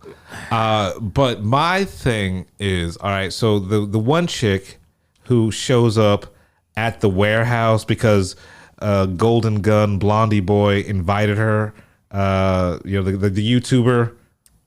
Oh, yeah. All right, so like this is another thing that doesn't make sense. All right, so your secret mission to go into Las Vegas to steal $50 million, you're just gonna bring these two random motherfuckers with you, Yeah, and then you're gonna let one of them walk away. It's like, nah, man, this is too much for me. It's like, oh, so he just walked away. Yeah, so that he's was like he didn't get shot in the back of the head. Yeah, because am I watching too much Gamora? Because he that dude knows would have too been much. dead. Yeah, he knows too much, man. Right, but when they ask like who's killed a zombie before, and or no, who hasn't killed a zombie before, and she raises her hand. And then all of a sudden, she's a badass. She's fucking nigga. She jumped through the glass. She jumped through the glass. That shit was hard. I was like, still killing motherfuckers. And I was just like, wait a minute. She hasn't done this shit before. How the fuck is she the most badass person? How is she John Wicking? Fucking zombies. Yeah, man. Like she was going hard because before she jumps through the glass, you're like, okay, that's it for her. Right. Damn, that sucks. Like fucking the company dude fucked her over and that's it. But no. Through the glass, blah blah blah, and I'm like, oh shit! Only for her to die 2 seconds later anyway. So I mean, right? I mean, and fucking Zack Snyder. Another thing I hated is like, okay, so she didn't trust the company, dude. Rightfully so. Like the only thing he was missing was a fucking pencil mustache. Yeah, just twirling it. I was thinking the same thing too. I was just like, and I love Garrett Hunley. No, Garrett Dillahunt. Yeah, Dillahunt. I love him, man. Yeah. He's one of the best parts of Fear the Walking Dead. Yeah. I love that dude. He's great in Looper. He's a character actor. Right, he's when he actor. pops up in genre shit, and you're just like, okay, all right, I'm here for it. Yeah, all right. But like, yeah, he might as well just been twirling his mustache. Yeah, right? He was mustache twirling villain. But like, if you didn't trust this dude, why did you tell him you didn't trust him? Like maybe you keep that under the vest because what did he do once he found out you didn't trust him? He set you up. Also, the coyote chick, she had plenty of times to kill this nigga and just doesn't. Yeah, I was just like, why don't you kneecap this dude too? Because again, Zack Snyder, he can't help himself. I was gotta put a rapist in there. Gotta put a fucking rapist. So wait.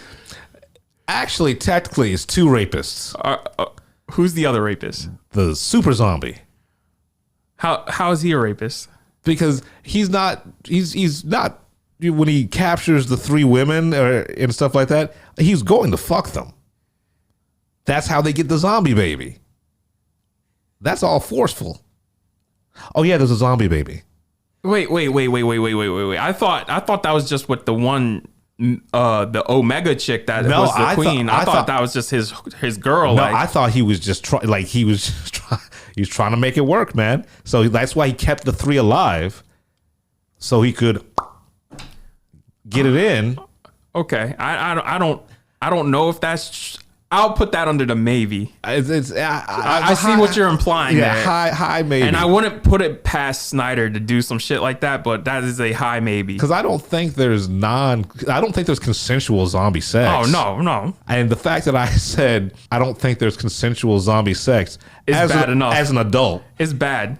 That's where I am right now. But let's get back to Juice, because the rapist is played by Juice from Sons of Anarchy. Fucking Theo Rossi. I love that dude, man.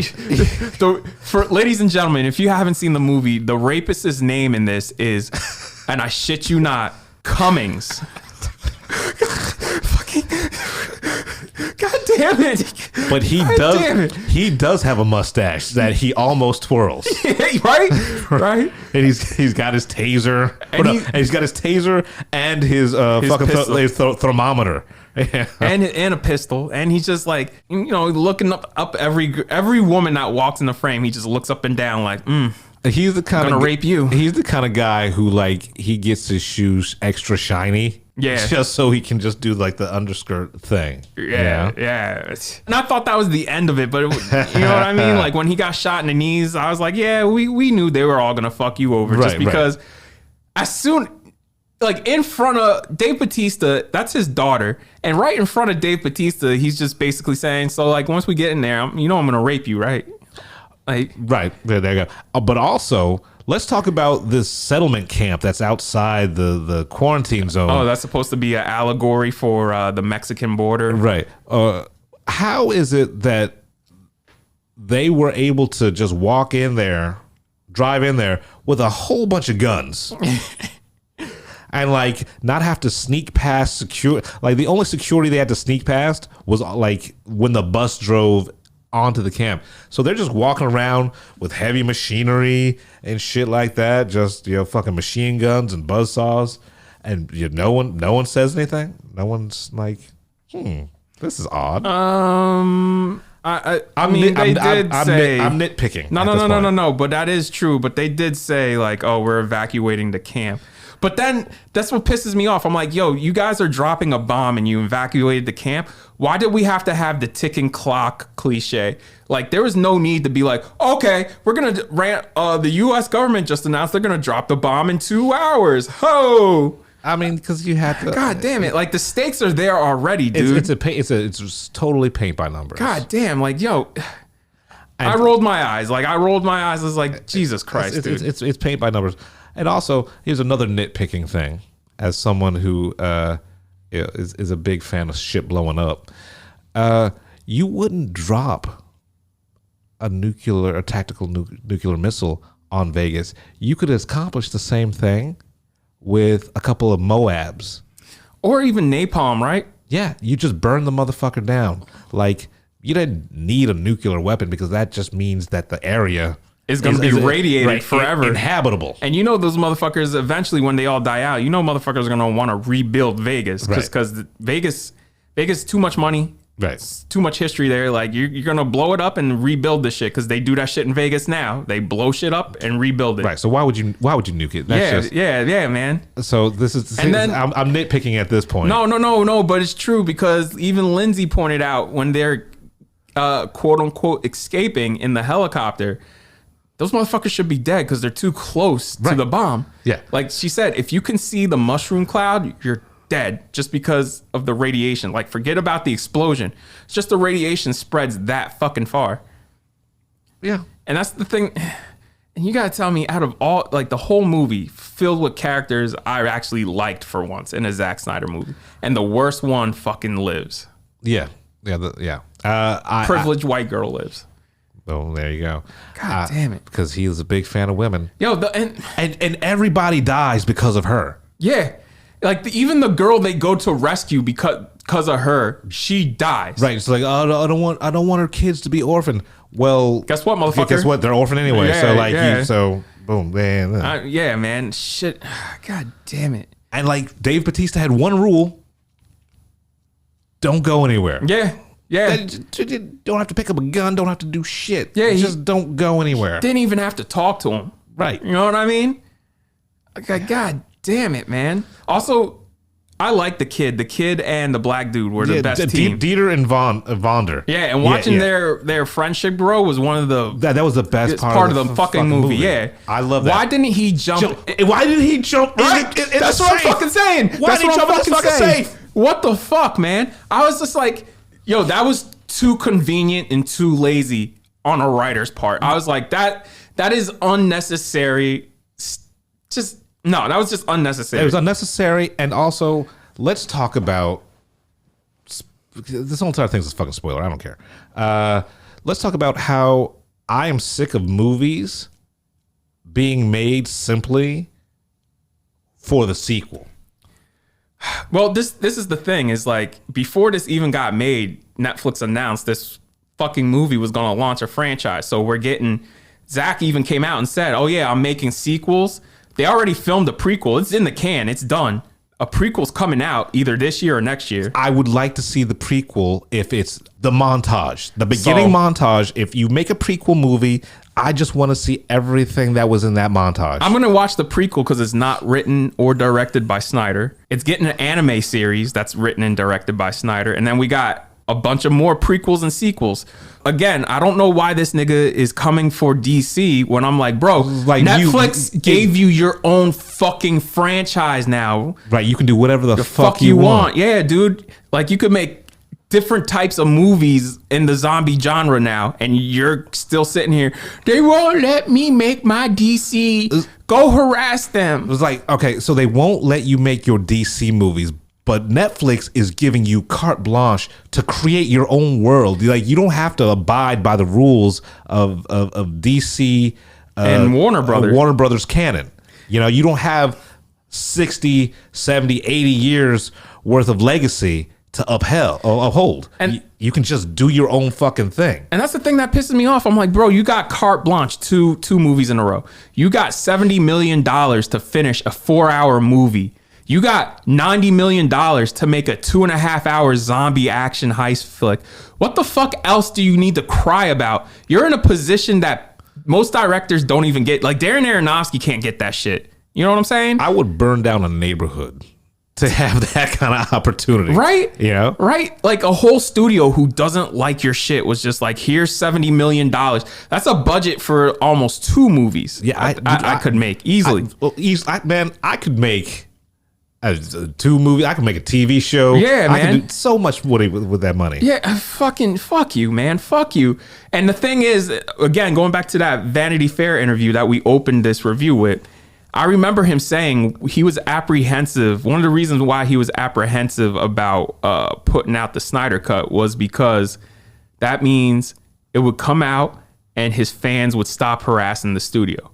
And I was just like, you're a fucking dickhead. I was like, how much of a fucking asshole are you? Like, I understand they kicked you while at your worst point in your life. Like, but at the same time, bro, you won. Yeah, exactly. Exactly. Like, if you won, why do you still need these people to harass them? So now it's just being petty. Yeah. So you want more. So it's basically like a pimp trying to get his bottom bitch back. You know what I'm saying? Man. I said it in the first episode. He is iceberg slimming this situation. Yes. It's disgusting. It's almost like, you know, Superman is his bottom bitch and he's grabbing him by the throat and just being like, you didn't make me enough money, and just backhanding him and beating the shit out of him. Yeah. And you know what? Again, when he was talking about Man of Steel in that Variety breakdown, right, he said, my friend Christopher Nolan called me and said he wrote a Superman movie with David Goyer and he wasn't sure if he wanted to direct it. And he asked me if I wanted to direct it. And I was just like, sure, I guess. And I'm just like, listening to him being that apprehensive. Right. That apprehensive is and then on top of all the shit he said before he did Man of Steel, why the fuck did you say yes to this in the first place? And also, how the fuck are Christopher Nolan and Zack Snyder friends? I think they became friends in the process because it sounds, from what I gather, Christopher Nolan saw Watchmen, really liked Watchmen, and said, hey, he could probably make a cool Superman movie. Called him up, and Zack's like, he was probably like, this ain't really in my wheelhouse, but I'll do it. And then he did it, and... But you know what? See, I appreciate that about Nolan, knowing what his lane is and not doing a Superman movie. Well, you know, I think Nolan didn't want to do it because he was also, at that time, he just made Dark Knight Rises. Like, why would he want to do Superman? You know, because money. Oh. Well, so let's get back to, I guess, Army of the Dead. I didn't hate the movie. Like, as much as I'm tearing it apart, I didn't hate the movie. It was just there. I expected so much more because this is him having carte blanche. Yeah, no oversight. Like, this is a Zack Snyder movie through and through, right? Everything down to like the really bad covers of good songs. Yeah, oh, I forgot about that. I said that to my brother. I was like, between Sucker Punch, Justice League, and this motherfucker loves great songs, but just shitty covers of great songs. Like, goddamn, man. Like, that's one of the things that pisses me off about Sucker Punch. Army of Me by Bjork is a great song. You don't need some like alt metal, you know, cover of that song. Yeah, you do, man, because it's, you know, our tour theory. No, get the fuck out of here. I don't, fucking Snyder, bro. And that's the thing, when people tell me that they like his movies, like they tell me about the context of the movies, and I'm like, guys, that's not that deep. They're like, we know, but it's cool. Plus, visually, it's unlike anything I've ever seen. I'm like, I was like, okay, well, I'll give you visually. Like, visually, he commands a scene. But then, if you're gonna give Zack Snyder a pass, you can't shit on Michael Bay. I do like. I love fucking Michael Bay. Baby. I don't. But I would rather sit through. I would rather sit through a Michael Bay. Like I everything that Zack Snyder is doing, I want to see what Michael Bay does with it. You know, because I honestly, I don't like Transformers. I was never a fan of Transformers, even before Michael Bay got it. Right. So those movies don't speak. They were bad movies, but then them being bad Transformers movies is just like, okay, well, then, you know, it isn't for me. It wasn't for me to begin with. But Six Underground, I don't like it. I get why people love it. It's a ridiculous. It's another one of those Euro trash fucking Michael. That's Michael Bay Unleashed. Yeah, that is literally Michael Bay Unleashed. And I hated Six Underground. And I'm a Bay apologist. I love 90s Bay. You know, I love Bad Boys. The Rock. Armageddon. I love that shit. I'll even give you to this day, Bad Boys 2 is still one of the best action movies fucking ever. Oh yeah. I listen. That I didn't really like Bad Boys 1 because I hate that fucking storyline of the switcheroo, the mistaken identity. That's stupid. Right. But Bad Boys 2, I was like, this is what I wanted from Bad Boys 1, and they went insane. Like Bad Boys 1, 2, and 3. Oh, I still haven't seen 3. Oh shit! Yo, because I don't want to watch it just because if it's not Bay, he's in it. Yeah, but if he's not directing it though, no, because it still has the fingerprints of Bay. But imagine a Michael Bay movie, just better directed. You could see what the fuck's going on, and it actually has some shit to say about growing up and growing old. Well, I got like 5 copies of it, so I'll watch it. Maybe that's what I'll do tonight. God damn, I love Bad Boys for Life. Yeah. God damn, I before because these niggas is getting old as fuck, so they need to hurry up with 4. Yeah, you know what I mean? I mean, are they doing a 4? Did they greenlit that? Bro, you see how much money 3 made? 3 is the highest grossing movie of last year. But that's kind of easy to do, though. Last year was easy to be the highest grossing movie. It made close to $1 billion worldwide. Yeah, because fucking rentals and streaming and shit. No. I'm talking about just in theaters, nigga. What? Yes, it made $1 billion in theaters. Almost. People ate that shit in China, all around the world. Everybody went to go see it. Like Fast 9 came, or not Fast 9, F9 as they're calling it. F9 came out in China over the weekend. That motherfucker just in China this past weekend made $135 million. That's why motherfuckers want their shit released in China, because they know if it connects there, like if it doesn't connect there, then you're fucked. But if it connects there, nigga, you are making fucking money. All right. I am. When are we getting? We're getting F9. What? A whole fucking month. What is it? Tomorrow is exactly a month exactly till F9 opens, and I'm just like, but it's already out in China. Yeah, it's gonna, the Hustle Man's gonna have that on the corner. I'm saying because they put the reviews out last week, and I'm like, where the fuck is my screener or the screening or anything, man? Like, you gotta learn Mandarin, dude. You know these film critics didn't fly to China to see that shit. You know they just set up a private a screener for these private streaming. Half of these niggas shouldn't even be reviewing movies, honestly. Well, should we even be reviewing movies? I mean, we know shit. We know shit. All right. Well, let's. Can we talk more about Michael Bay? Hold on. Let me ask you this. Which would you rather see? Would you rather see Six Underground again or Army of the Dead again? Because for me, that choice is fucking easy. Army of the Dead.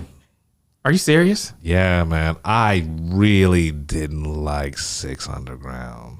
Like, as a Bay apologist, I did not like it. Is it a good movie? Fuck no. Do I like it? No. But I'd rather watch that shit than fucking. Yeah, I mean, and I'll deconstruct Six Underground too if you want. That whole entire fucking magnet bullshit on the boat. Dude, they're doing magnets in fucking F9, and that shit looks awesome. But it's F9 though. They're bringing Han back from the dead. Like there's no rules for the Fast and the Furious. Did you hear they're trying to get Gal back for the last one? Sure, why not? Yeah, that bitch fell off the plane. Doesn't matter. Yo, doesn't matter. Also, can we talk about how that was the longest runway? You right?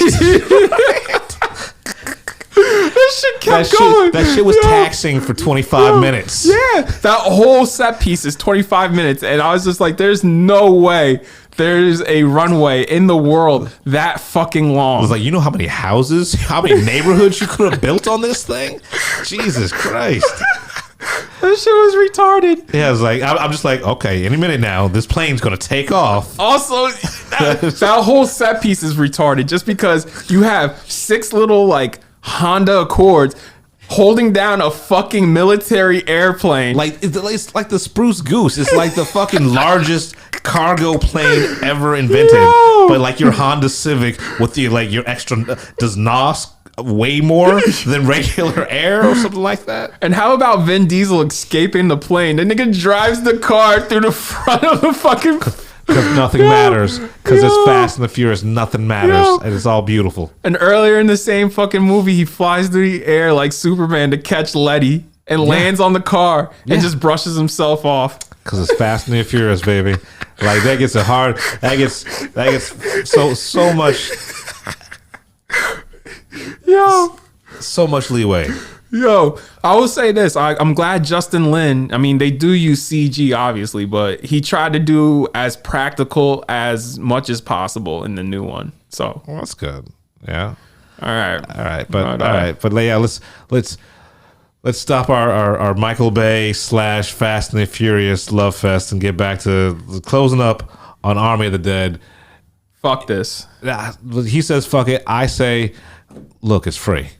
I mean, it's free. It's not good. It's not the worst movie he's made.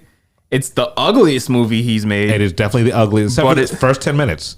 Yeah, honestly, the opening credits. Yeah, like just like from it's literally, I timed it today. Like from the start to the like when Dave Bautista's flipping burgers is 10 minutes. First 10 minutes of this movie, just watch it on repeat. But yeah, man, I can't believe this is going to be a fucking franchise. I had no idea. Everybody's fucking dead, man. How's this? Not everybody.